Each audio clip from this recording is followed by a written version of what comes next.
The Lost Island.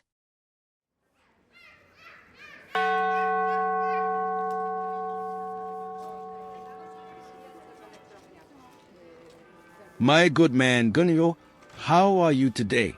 Are you on your way to the monastery?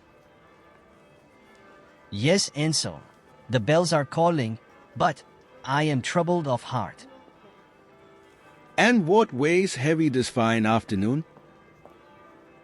It seems the greatest island is the source of my troubled mind. Dear Gonilo, we have spoke about this before. What advancement can be made? Well, Anselm, I awoke this morning with a query of greatness. Yes, go on. Last night I dreamt of an island so large I could not exist.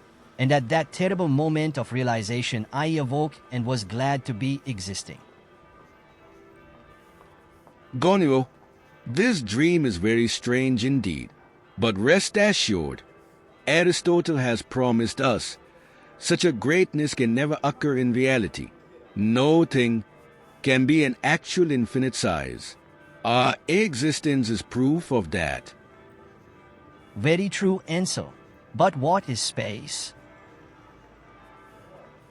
The negation in between things is space.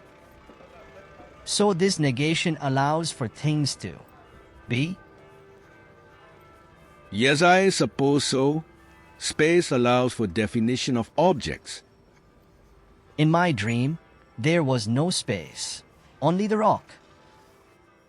One would need a hollow carved out to exist in that reality, a cave within the rock. Yes, I suppose. So the greatest island would be an infinite one in which a hollow allows me to exist inside? Gonilo, if the island cared enough about your existence to hollow out a space for you, would it be an island by definition? Can a rock care about you? The greatest island would care about me. Maybe you need to lay down, get some rest and forget about this ridiculous dream. But Anselm, is negation a great-making property, to be silent when one could speak? Gonilo, that is a good question. We may need to think more about the greatest island of yours. Let us then set aside all precepts of what can be, and suppose this lost island may be found in reality. This dream, please describe it to me. I was standing in the sea, my feet were below the water. I was on a firm foundation. Then, that which was below my feet began to grow and emerged from the water. The island emerged, plants and animals came up, birds as well. I sat happily on that beautiful island. But then the island grew and the water below and sky above was absorbed. All the plants withered and all the animals died. It was cold and dark and I was surrounded by stars. The island had become a huge rock. It continued to grow, and the moon and planets were drawn into it and absorbed. I could not tell if the rock was expanding or the universe was contracting into the rock beneath my feet.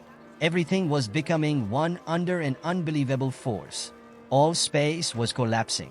I could feel my existence being extinguished and I awoke in a terrible fright.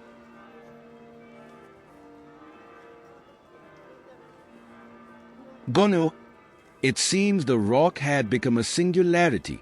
It had achieved maximal greatness and nothing else could exist. Aristotle would not approve. No, he would not. But Cantor would be thrilled. So is your existence proof of the singularity, or the denial of the singularity? What do the scientists say? They say the singularity allowed for space which expands. A beginning. A hollow place for you, Gonilo. The rock does care after all. Have we found proof of the rock of God? My good friend, I think we have.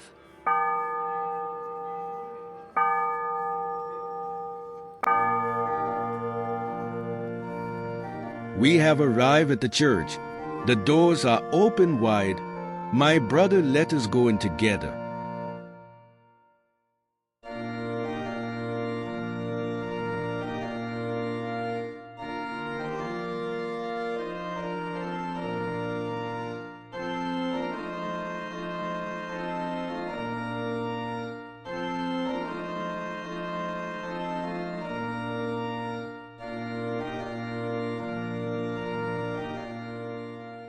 The fear of infinity is a form of myopia that destroys the possibility of seeing the actual infinite, even though it in its highest form has created and sustains us, and in its secondary transfinite forms occurs all around us and even inhabits our minds.